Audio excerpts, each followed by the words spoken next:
2023 সালের সেপ্টেম্বরে আমি সৌদিতে যাই উমরা পারফর্ম করতে। সাথে আমার ফ্যামিলি আসছিল ওই দিক থেকে।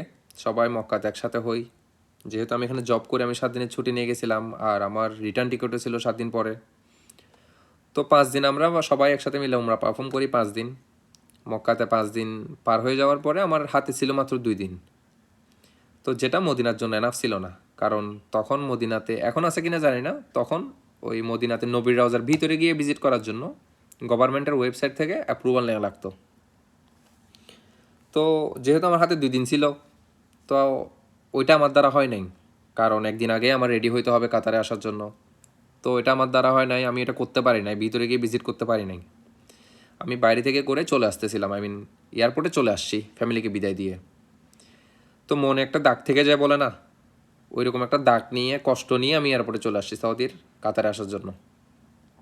এসে আমার যা লাগেজ ছিল আমি জমা দিয়ে দিছি, বোর্ডিং পাস পাইছি।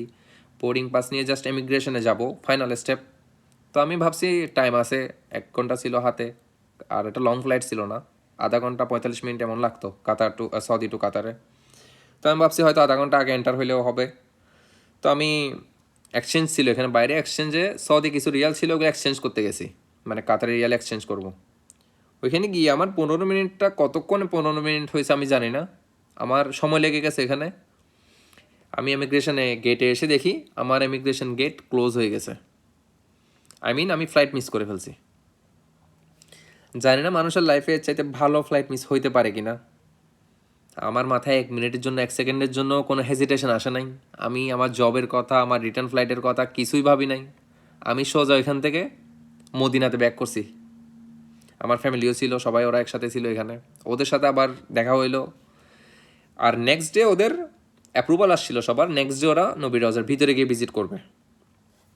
তো আমি আবার এদের সাথে একসাথে নেক্সট ডে মদিনাতে যাই। আমার কাছে তখন অ্যাপ্রুভাল ছিল না।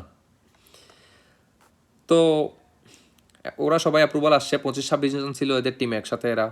তো এরা সবাই ভিজিট করতে লাইনে দাঁড়াইছে, এখানে সিকিউরিটি কাউন্ট করে করে, মানে এক এজেন্সির কতজন মানুষ কাউন্ট করে করে এন্টার করতেছিল ওইখানে গেটে। তো আমাদের ফ্যামিলির যারা এজেন্সির সাথে আসছিল, ওরা 25-26 জন থেকে একজন সেপারেট হয়ে গেছে, কারণ ওর হয়তো ফ্যামিলি বা ফ্রেন্ড ছিল ওইখানে। ও ওদের থেকে সেপারেট হয়ে ও আলাদাভাবে অ্যাপ্রুভাল নিয়ে ওর ফ্যামিলির সাথে গেছে নবীর রওজা ভিজিট করতে। তো আমার ফ্যামিলির ওদের একজন কমতি হয়ে গেছিলো এখানে।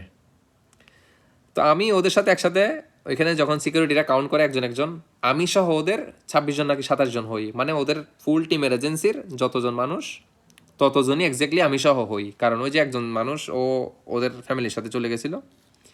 আমি নবীর রওজার ভিতরে গেছি, আমি নবীর রওজায় জিয়ারত করছি, আমি নবীর রওজায় সালাম করছি, সব কিছু করে এর 3 দিন পর আমি কাতারে আসি। জানি না মানুষের লাইফে এর চাইতে বেস্ট মোমেন্ট হইতে পারে কিনা, এর চাইতে ভালো স্মৃতি হইতে পারে কিনা, এর চাইতে ভালো মিরাকেল হইতে পারে কিনা।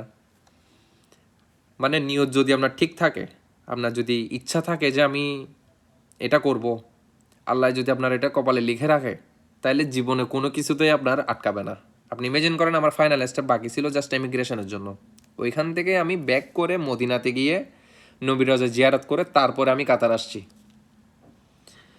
তো এটা আমার লাইফের বেস্ট একটা মোমেন্ট ছিল এখন পর্যন্ত।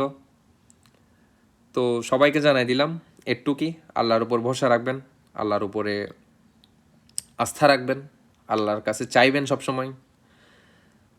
ভালো থাকবেন সবাই। আল্লাহ হাফেজ।